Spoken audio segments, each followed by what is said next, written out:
Proof को, ठीक है। और उस मिशन का नाम है फार्म टू पोलर ऑर्बिटिंग, ठीक है।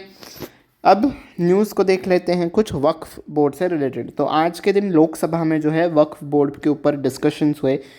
पहले जो है कुछ टाइम पहले वक्फ बोर्ड को लोकसभा में पेश किया गया था। देन उसके ऊपर ऑपोजिशन आया था कि चेंजेस लाए जाएं इस बिल में। फिर चेंजेस हुए, एक कमेटी का गठन किया गया।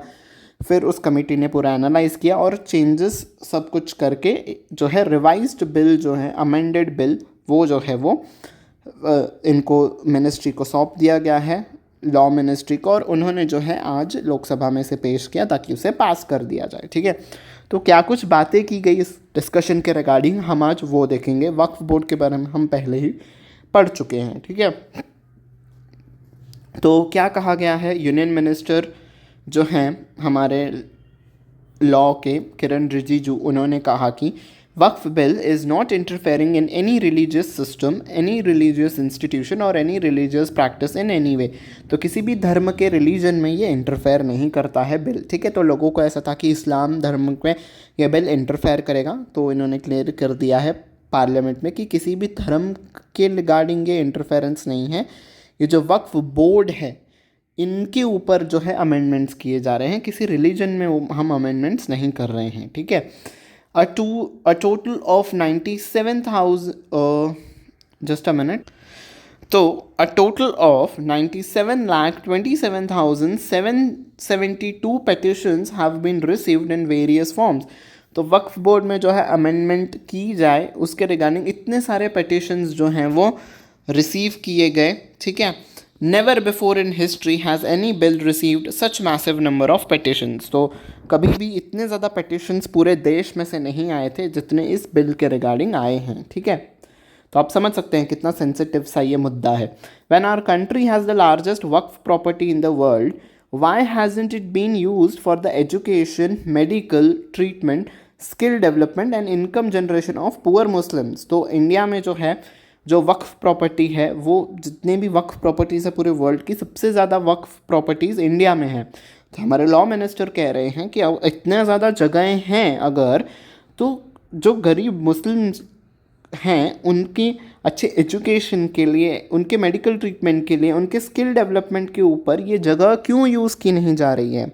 तो ये बिल से वही करवाया जाएगा कि लोगों के भले के लिए ये जगह यूज़ की जाए, ठीक है। यही इस बिल का जो है मकसद है, ठीक है। तो वो यही बात लोकसभा में कह रहे हैं। In 2013 I was very surprise at how this was forcibly pass. तो 2017 में ये कह रहे हैं कि फोर्सेबली इसे पास करवाया गया था। After the provision was added to the waqf act in 2013। Waqf act 2013 में एक प्रोविजन ऐड करके उसको फोर्सेबली पास करवाया गया था। A case that had been ongoing since 1977 in Delhi involved several properties, तो including the CGO complex and parliament building. तो CGO complex और पार्लियामेंट बिल्डिंग भी जो है वक्फ बोर्ड कहता है कि ये दोनों बिल्डिंग्स हमारे अंडर आते हैं। तो इसके ऊपर भी 1977 से केस चल रहा है, ठीक है। The Delhi Waqf board had claimed these Waqf properties. तो दिल्ली वक्फ बोर्ड कहता है कि CGO बिल्डिंग है जो हमारी पार्लियामेंट संसद भवन है वो भी वक्फ बोर्ड का है, ऐसा वो क्लेम करते हैं, ठीक है। तो उसके ऊपर ही ये जो डिस्कशन है उसके ऊपर ही अमेंडमेंट किया जा रहा है कि मनमाने तरीके से वक्फ बोर्ड जो है अपने अंडर में कोई प्रॉपर्टीज़ ना ले पाए, ठीक है। These were some anomalies in this bill. तो ये कुछ त्रुटियाँ थी बिल में जिसको ठीक करना ज़रूरी था, अमेंड करना ज़रूरी था। It I had mentioned earlier that you stated an Indian could create a waqf, but this was not case in 1995. In 2013, you made changes and now we have reinstated the 1995 provision. तो 1995 तक जो था कोई भी Indian जो है वक्फ property को create कर सकता है, पर 2013 में जो था ये उसमें अमेंडमेंट किया गया कि सिर्फ वही पर्सन जो है वक्फ को क्रिएट कर सकता है, ठीक है, जो कि इस्लाम को 5 सालों से फॉलो करता है। तो आपने इसको रिलीजियस एंगल दे दिया, इसलिए ये कह रहे हैं कि हम इसमें अब अमेंडमेंट लाना चाहते हैं, ठीक है। तो जो पहले प्रोविज़न था हम उसी को लागू करेंगे। Do not remain in doubt हमारे लॉ मिनिस्टर कहते हैं कि आप कोई भी डाउट में नहीं रहिए। We have worked to improve efficiency by utilizing technology, हमने टेक्नोलॉजी का भी बहुत ज़्यादा यूज़ किया है इसमें चेंजेस लाने के लिए।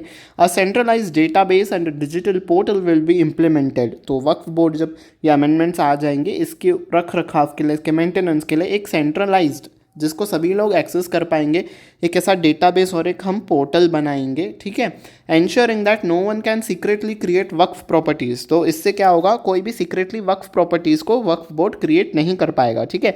जब भी वक्फ प्रॉपर्टीज़ होंगी वो इस पोर्टल पे दिखाई देंगी, रिफ्लेक्ट होंगी, रजिस्टर करना ज़रूरी हो जाएगा, ठीक है। तो इससे एक ट्रांसपेरेंसी रहेगी कि जोरी ज़बरदस्ती किसी से भी वक्फ प्रॉपर्टीज़ क्रिएट नहीं करवाई गई हैं, ठीक है। ट्रांसपेरेंसी आएगी अगर ऑनलाइन चीज़ें होंगी तो, ठीक है। We are ensuring that responsibility of auditing to the state governments, ठीक है। और वक्फ बोर्ड का जो ऑडिटिंग होगा वो स्टेट गवर्नमेंट्स के ऊपर ये ज़िम्मा होगा कि वो इस वक्फ प्रॉपर्टीज़ को ऑडिट करवाएं, ठीक है, यानी कि एग्जामिन करवाएं उनके अकाउंट्स को, उनके फाइनेंशियल डिटेल्स को स्टेट गवर्नमेंट्स उनको जो हैं वो ऑडिट करवाएंगी, ठीक है। तो ये कुछ डिस्कशंस किए गए थे वक्फ बोर्ड के related. One very important aspect of this bill is the new structured system we are introducing, this will give rise to a sense of hope, hence, तो इससे क्या है, एक होप, एक आशा की किरण दिखाई देगी, एक उम्मीद दिखाई देगी, इसलिए इसका नाम जो है अमेंडमेंट बिल का नाम भी होगा उम्मीद, ठीक है। Umeed will be the amended name of this bill, जिसको अगर हम एक्सपैंड करते हैं तो it will be unified waqf management empowerment efficiency and development, ठीक है। तो this will be the amended name, ठीक है। Today the total waqf property has increased from 4.9 lakh to 8.72 lakh in our country, तो पहले 4.9 लाख थी प्रॉपर्टीज़, तो इतनी सारी जगहें थी, और वो बढ़ के अब 8.72 लाख प्रॉपर्टीज़ हैं वक्फ बोर्ड के under. Just imagine if these 8.72 lakh waqf properties were managed properly, it would be not only improve the lifes of Muslims but also transform the destiny of the entire nation. तो वो कह रहे हैं कि ये जो हमारे पास इतनी सारी जगहें हैं, 8.72 लाख हमारे पास प्रॉपर्टीज़ हैं, इनको अगर मुस्लिम्स के लिए ही यूज़ किया जाए तो ये ना कि सिर्फ उनका भला होगा, मुस्लिम्स का तो भला होगा ही, पूरे देश का भी इससे बहुत ज़्यादा भला हो जाएगा, है ना। लोगों के काम में आ जाएंगे, स्किल डेवलपमेंट के लिए, एजुकेशन के लिए, राइट। तो यही वो कह रहे हैं कि इन प्रॉपर्टीज़ का एफिशिएंटली, अच्छे से, ट्रांसपेरेंट तरीके से यूज़ किया जाए, ठीक है। यही इस बिल का मकसद है। So that was the last piece of news. I hope you have like the session. Thank you very much अगर आप मेरे साथ यहाँ तक बने रहे हैं। If you have like the session, don't forget to hit on the like button, don't forget to share it with your friends. चाहे वो कोई भी एग्जाम्स के लिए प्रिपेयर कर रहे हो, this session will be very much helpful for you guys. Last but not the least, subscribe button पर प्रेस कर देना, बेल आइकन पर भी प्रेस करना, ताकि आने वाले क्लासेस की नोटिफिकेशन आपको टाइम टू टाइम मिलती रहे। On this note I take your leave until we meet next time. Take very good care of your self. Bye bye everyone.